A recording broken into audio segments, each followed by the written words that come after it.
Now, there's a good kind of pride and there's a bad kind of pride. If your kids do something great, you're filled with parental pride, okay? But the kind of pride we're talking about that is sin is when, again, we think too much of ourselves. We put ourselves above God. We think that we are the captain of our own ship and God is just kind of relegated to the fringe and we call on him when we need him.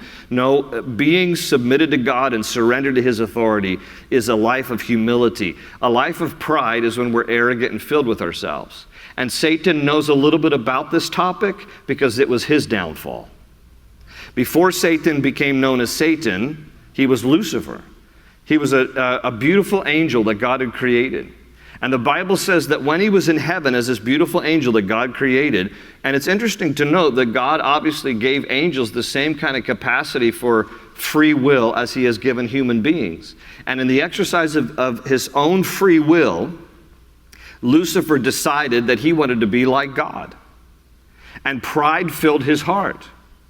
And the Bible says in Ezekiel 28:17 that pride filled his heart on account of his beauty. He was created as a very beautiful angelic creature originally.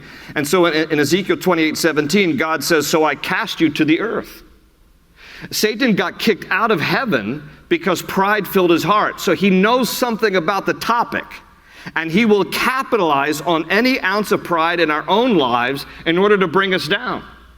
He knows something about pride. This is why God kicked him out of heaven. Sometimes we think that the first recorded sin of the Bible was when Adam and Eve fell and ate of the fruit and they were tempted by Satan in the garden to sin against God. That was not the first sin. The first sin of the Bible is before that, when Satan became proud in his heart, rebelled against God, and was kicked out of heaven.